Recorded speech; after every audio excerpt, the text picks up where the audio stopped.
السلام علیکم۔ Army public school fort road سے میں مسز نوید اختر مضمون اردو جماعت دہم کے سلسلہ میں حاضر خدمت ہوں۔ عزیز طلبہ، آج کا ہمارا موضوع غزل حسرت موہانی اور قواعد میں اردو زبان میں امتیاز کرنا اور مضمون نویسی کے حوالے سے ہم تعلیم نسواں اور قومی ترقی پر بات کریں گے۔ اس سبق کو پڑھنے کے چند ایک مقاصد درج ذیل ہیں۔ طلبہ صنف ادب غزل سے آگاہ ہوں گے، حسرت موہانی کے اسلوب سے متعارف ہوں گے، حسرت موہانی کی حبسیاتی شاعری یعنی وہ شاعری جو انہوں نے قید اور اسیری کے زمانے میں کی سے آگاہی حاصل کریں گے۔ اردو زبان و قواعد کے حوالے سے طلبہ زبان میں فرق یا امتیاز کرنا سیکھیں گے اور مضمون لکھنے کے طریقہ کار پر غور کریں گے۔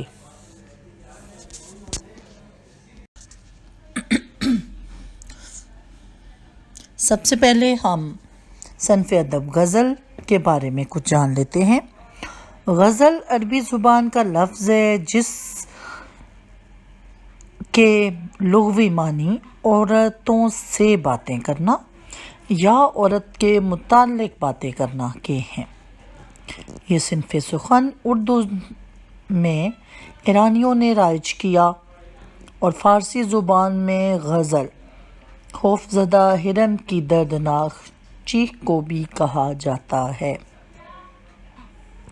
اگرچہ غزل بھی نظم ہی ہے لیکن اس میں حسن و عشق کا بیان، سوز و گداز اور داخلی کیفیات کی آئینہ داری لازم ہے۔ غزل کے فنی محاسن چند ایک درج ذیل ہیں۔ غزل کا ہر شعر ایک اکائی کی صورت میں ہوتا ہے۔ بچوں، اس سے مراد یہ ہے کہ غزل کا ہر ایک شعر ایک یونٹ، ایک مکمل جگہ رکھتا ہے جسے اکیلا بھی پڑھا جائے تو اتنا ہی لطف آتا ہے جتنا پوری غزل کو ملا کر پڑھا جائے، یعنی ہر شعر ایک بامعنی شعر ہوتا ہے۔ پوری غزل ایک پہر میں لکھی جاتی ہے، مطلع کے دونوں مصرے ہم قافیہ و ہم ردیف ہونا لازم ہوتے ہیں، جبکہ دوسرے اشعار کا دوسرا مصرع ہم قافیہ ہوتا ہے۔ آخری شعر جس میں شاعر اپنا تخلص استعمال کرے غزل کا مقطع کہلاتا ہے۔ اسی طرح سے پہلا شعر جو غزل جس میں قافیہ اور ردیف کی پابندی کی جاتی ہے غزل کا مطلع کہلاتا ہے۔ غزل میں مطلع ثانی بھی استعمال کیا جا سکتا ہے، یعنی ایسا شعر جو مطلع کے بعد آئے لیکن اس میں دوبارہ قافیہ اور ردیف کی پابندی کی گئی ہو۔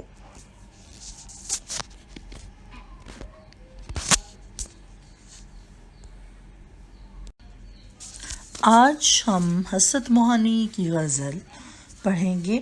اس سے پہلے حسرت موہانی کے متعلق چند ایک معلومات جو آپ کو امتحانی نقطہ نظر سے یاد رکھنی لازم ہے، ان پر غور و فکر کر لیتے ہیں۔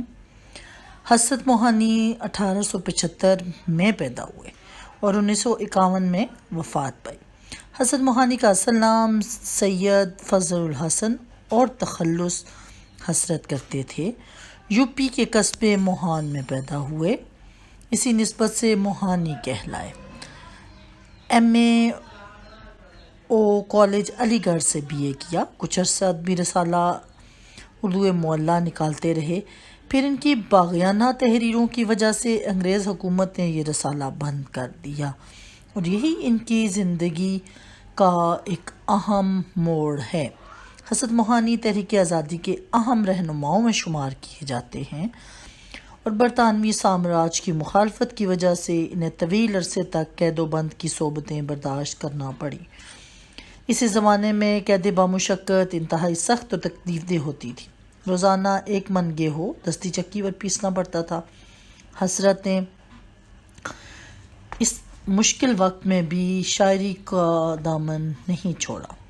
ان کے اسی دور کا ایک مشہور شعر ہے مشق سخن جاری چکی کی مشقت بھی، ایک طرفہ تماشا ہے حسرت کی طبیعت بھی۔ بچوں، حسرت موہانی نہ صرف ایک بلند پایہ شاعر تھے، بلکہ وہ 1946 میں مسلم لیگ کے ٹکٹ سے مجلس قانون ساز کے رکن بھی منتخب ہوئے۔ قیام پاکستان کے بعد بھی وہ بھارت میں ہی مقیم رہے اور بھارتی پارلیمنٹ میں ہمیشہ کلمہ حق بلند کرتے رہے۔ حسرت موہانی بنیادی طور پر غزل گو شاعر ہیں۔ عشق و عاشقی کے جذبات ان کی غزل میں بہت نمایاں ہیں۔ ان کا بنیادی عنصر تغزل ہے، اس لیے انہیں رئیس المتغزلین بھی کہا جاتا ہے۔ اس سے یاد رکھیے گا، رئیس المتغزلین۔ اکثر آپ کے امتحانوں میں یہ سوال آپ سے پوچھا جاتا ہے۔ حسرت اعلیٰ پائے کے غزل گو ہونے کے ساتھ ساتھ انتقاد ادبیات میں بھی دسترس رکھتے تھے۔ انتقاد ادبیات یعنی تنقید کرنا، تنقیدی کام کرنا۔ زبان و بیان کی باریکیوں سے بخوبی واقف تھے۔ انہوں نے دیوان غالب کی شرح بھی لکھی، شرح لکھی یعنی اس کی تشریح کی۔ ان کی تصانیف میں نکات سخن، انتخاب سخن، مشاہدات زندان، کلیات حسرت موہانی اور انتخاب اردو معلی شامل ہیں۔ آئیے حسرت کی غزل پڑھتے ہیں۔ مصیبت بھی راحت فضا ہوگی، تیری آرزو رہنما ہوگی۔ تو بس سب سے پہلے مشکل الفاظ کو دیکھ لیجئے۔ مصیبت، مشکل، دکھ، تکلیف، آرزو، تمنا، خواہش۔ راحت فضا ہونا، خوشی کو بڑھانے والی۔ رہنما، رہبر، قائد۔ طریقہ کار تشریح کا وہی رہے گا جو آپ نے 9th کلاس میں سیکھا تھا، یعنی سب سے پہلے آپ غزل کی تشریح کرتے ہوئے شاعر کا نام لکھیں گے، اس کے بعد شعر کا مفہوم لکھیں گے اور ہر ایک شعر کی تشریح انفرادی حوالے سے کریں گے۔ مفہوم، جیسے اس شعر کا مفہوم اگر ہم دیکھتے ہیں، مصیبت بھی راحت فضا ہو گئی۔ مراد کیا ہے کہ مصیبت بھی راحت دینے والی چیز بن گئی۔ وہ چیز جو آپ کو مصیبت لگتی ہے وہ بھی راحت بن گئی۔ تیری آرزو رہنما ہوگی، کب؟ جب ہم نے عشق کے راستے پر قدم رکھا، جب ہم نے اپنے شوق کے راستے پر قدم رکھا۔ عشق و عاشقی کے حوالے سے آپ بات کر سکتے ہیں اس شعر میں۔ زندگی کا ایک بہت بڑا سبق اس میں چھپا ہوا ہے۔ آئیے دیکھتے ہیں مفہوم۔ عاشق کو محبوب سے ملنے والی ہر تکلیف خوشی کو بڑھانے کا سبب بن گئی۔ دل میں محبوب کی چاہت کا پیدا ہونا عاشق کے لیے رہنمائی ثابت ہوتا ہے۔ اور تشریح کرتے ہوئے 3-4 نکات کو ذہن میں رکھیے گا۔ آپ حقیقی حوالے سے اس کی تشریح کر سکتے ہیں کہ جب انسان عشق کے حقیقی راستے پر پڑتا ہے تو اس کے لیے راستے کی ہر مشکل، ہر پریشانی ختم ہو جاتی ہے، کیونکہ اس کی منزل اتنی بڑی ہوتی ہے کہ اس پر پہنچ کر ہی وہ دم لیتا ہے۔ مجازی حوالے سے بھی ہم اس شعر کو دیکھ سکتے ہیں کہ محبوب کو جب دل میں بسا لیا جائے، جب عشق کے راستے پر چلنا شروع کر دیا جائے تو راستے کی تمام مشکلات رفتہ رفتہ آپ کو ختم ہوتی ہوئی نظر آتی ہیں، کیونکہ روایتی شاعری میں، اردو خاص طور پہ اردو کی روایتی شاعری میں، محبوب ہمیشہ تکلیفیں، پریشانیاں برداشت کر کے اپنے عاشق ہمیشہ تکلیف اور پریشانیاں برداشت کر کے اپنے محبوب کو خوش کرنے کی کوشش کرتا ہے۔ بقول شاعر، اذیت مصیبت ملامت بلائیں، تیرے عشق میں ہم نے کیا کیا نہ دیکھا۔ آخر میں آپ اس شعر کے فنی محاسن پر بات کریں گے۔ اس میں رہنما اور فضا 2 ہم قافیہ الفاظ کا استعمال کیا گیا ہے۔ ہو گئی ردیف کے طور پر استعمال کیا گیا ہے۔ زبان و بیان کے حوالے سے شعر سادہ، آسان، عام فہم، چھوٹی بحر کا استعمال کیا گیا ہے۔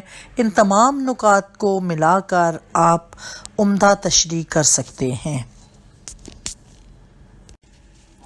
یہ وہ راستہ ہے دیار وفا کا، جہاں باد سرسر صبا ہو گئی۔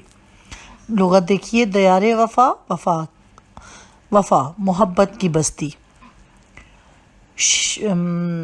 باد سرسر تیز آہندی، صبا باغ سے آنے والی ہوا، مطلب کیا ہے؟ یہ وہ راستہ ہے دیار وفا کا، یعنی عشق کے راستے پر چلنے کے بعد راستے کی مشکلات آسان ہو جاتی ہیں۔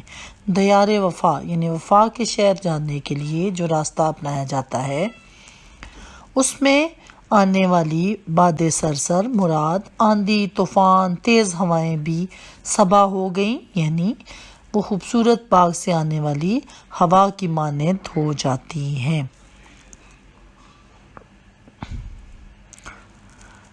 اس شعر میں شاعر یہ کہنا چاہتا ہے کہ جب آپ عشق، وفاداری کا راستہ اپنا لیتے ہیں تو آپ راستے کی تمام مشکلات، تمام پریشانیوں سے بچ جاتے ہیں اور منزل آپ کے قدم چوم لیتی ہے۔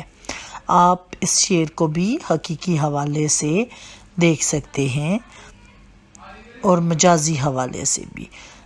حسرت کی اپنی زندگی، خاص طور پر ہم سیاسی حوالے کا ذکر اس میں کر سکتے ہیں۔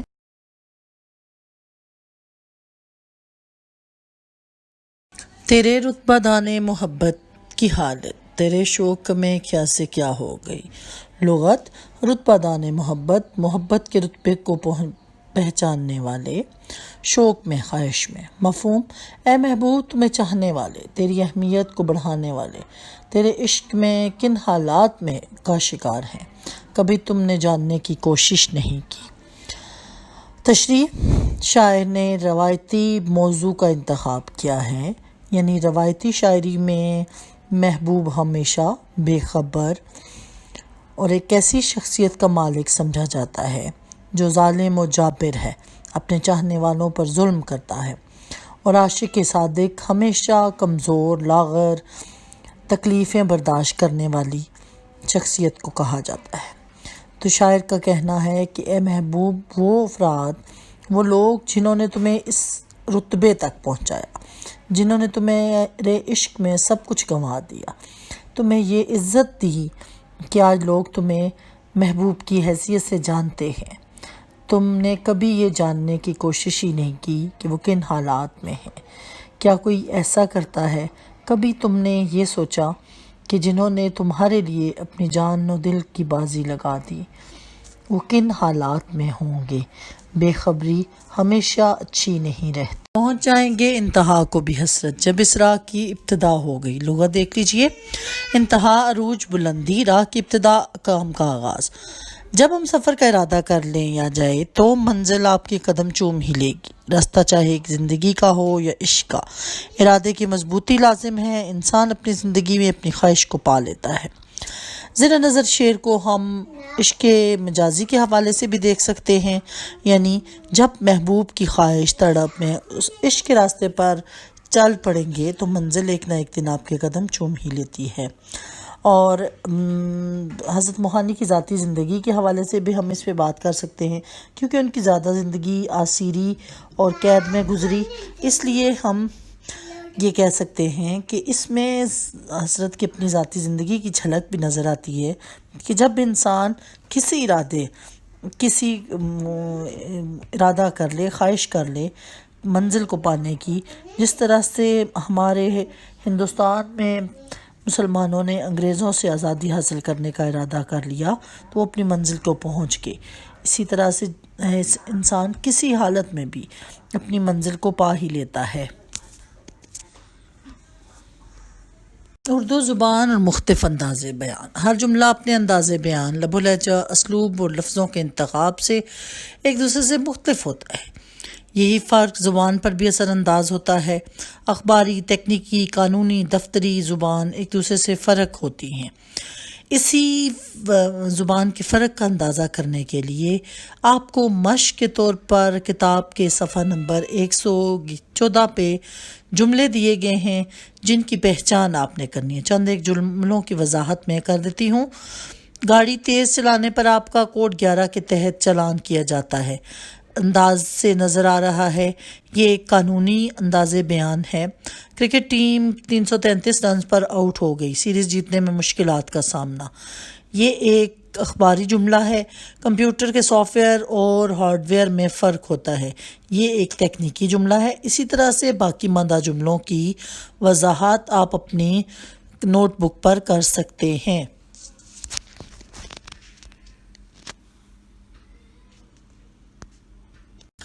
اگلا ہمارا موضوع تعلیم نسواں اور قومی ترقی ہے۔ بچوں، جیسا کہ ہم پہلے بھی آپ کو آگاہ کیا ہے، مضمون نویسی کے لیے چند ایک اصولوں کو مد نظر رکھنا ضروری ہے۔ مثلا پیراگراف میں لکھا جائے، مضمون کو ہمیشہ ابتدا، تمہید اور تسلسل اور اختتام کا خصوصی خیال رکھا جانا چاہیے۔ مختصر اور موضوع سے متعلق بات ہونی چاہیے۔ مضمون نہ ہی بہت طویل ہونا چاہیے اور نہ ہی اتنا مختصر ہونا چاہیے کہ پڑھنے والے پر مطلب واضح نہ ہو۔ خاص طور پہ ویب کا استعمال کیجیے مضمون لکھتے ہوئے۔ چند ایک نکات اس مضمون کے حوالے سے میں آپ سے ڈسکس کرنا چاہتی ہوں۔ سب سے پہلے تعلیم نسواں اور قومی ترقی کا موضوع اگر آپ کے امتحان میں آ جاتا ہے تو آپ موضوع کا تعارف کروائیں گے، یعنی تعلیم نسواں سے مراد کیا ہے۔ عورتوں کی تعلیم، عورتوں کی کیسی تعلیم، کیا فنی تعلیم کی بات کی جا رہی ہے یا کسی اور طرف اشارہ کیا جا رہا ہے؟ آخر تعلیم کا مطلب کیا ہے اور خاص طور پر عورتوں کی تعلیم کا معاملہ کیا ہے؟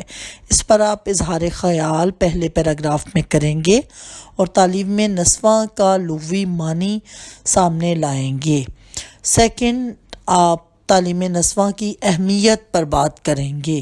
عورت اور مرد ایک گاڑی کے دو پہیے ہیں اور دنیا کا نظام، گھر کا نظام، دونوں میں سے کسی ایک کے بغیر بھی چلنا مشکل ہو جاتا ہے۔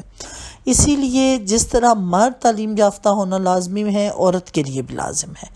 عورتوں کی تعلیم کی اہمیت پر بحث کرتے ہوئے آپ فیکٹس اینڈ فگرز کو پیش کریں گے۔ تیسری طرف آپ اسلامی نقطہ نظر کی وضاحت کر دیں گے کہ ہمارا مذہب اس حوالے سے کیا کہتا ہے۔ قرآن اور احادیث کی روشنی میں چند احادیث اور آیات مبارکہ کو آپ کوٹ کر سکتے ہیں۔ تاریخی پس منظر عورت کی تعلیم کے حوالے سے اسلام سے قبل اور اسلام کے بعد ہونے والے اقدامات پر آپ روشنی ڈال سکتے ہیں اور ان قوموں کا ذکر کیا جا سکتا ہے جنہوں نے عورت کو کچھ نہ سمجھا اور تباہی اور بربادی ان کا مقدر بنی۔ موجودہ دور کی ضروریات اور تقاضے۔ موجودہ دور میں جس طرح مرد کو تعلیم کی ضرورت ہے، عورت کو بھی ہے۔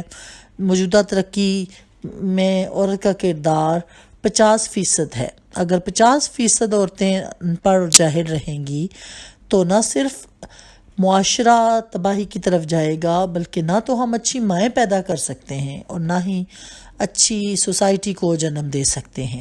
اس لیے عورت کی تعلیم بہت ضروری ہے۔ اس حوالے سے آپ مختلف مفکرین جیسے اقبال، قائد اعظم، نپولین اور دنیا کے دوسرے بڑے عظیم مفکرین کے اقوال سے فائدہ حاصل کر سکتے ہیں۔ قومی ترقی اور عورت کا کردار۔ آپ دنیا کے ان ممالک کا ذکر کر سکتے ہیں جن میں عورت کو تعلیم یافتہ کر کے قومی ترقی میں خاص کردار ادا کروایا گیا ہے۔ تعلیم نہ ہونے کے منفی اور مثبت اثرات کیا ہیں؟ مثبت اثرات تو نہیں ہوں گے طلباء، منفی اثرات پر آپ زیادہ توجہ دیں گے، اور اگر عورت تعلیم یافتہ ہے تو اس کے مثبت اثرات کا جائزہ پیش کرتے ہوئے اپنی معزز رائے کا اظہار کریں گے کہ کیا آپ اس موضوع کے حق میں ہیں یا اس کی مخالفت کرتے ہیں۔ اس کے ساتھ ہی ہمارا آج کا سبق اختتام کو پہنچا۔ انشاءاللہ دوبارہ ملاقات ہوگی۔ اپنی دعاؤں میں یاد رکھیے گا۔ اللہ حافظ۔